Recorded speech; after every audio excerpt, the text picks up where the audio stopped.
అన్ని కూడా విలీనం చేస్తామంటున్నారు. కానీ ప్రజలు ఏమనుకుంటారు? ప్రజల ఆలోచన ఏంది?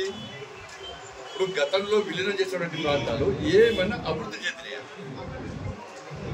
ఏమవుతుందంటే ఇష్టానుసారంగా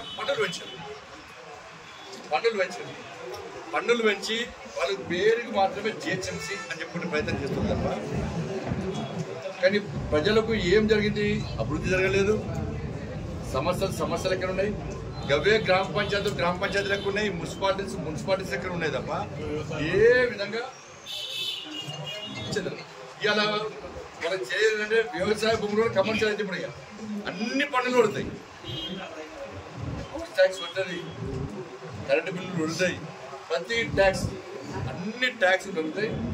వాళ్ళకి అభివృద్ధి చెందలేదు.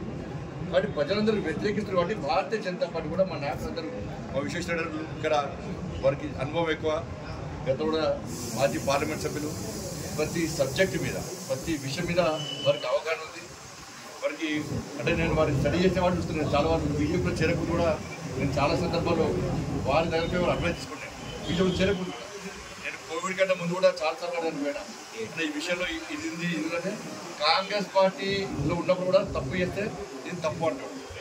టీఆర్ఎస్ పార్టీలో కూడా కేసీఆర్ మూర్ఖత్వం కూడా నచ్చకనే ఇది తప్పు అని చెప్పి బయటకు వచ్చారు. వాళ్ళ మోడీ గారి విధానాలు వచ్చే బీజేపీ ఇప్పటికే నాయకులు అందరూ కలిసి కూడా దీన్ని ప్రజల ఆలోచనది ప్రజలు ఏందని చెప్పి తెలుసుకోవడం విధానాలు విషయం దాని మీద పక్కన ఫైట్ చేస్తారు.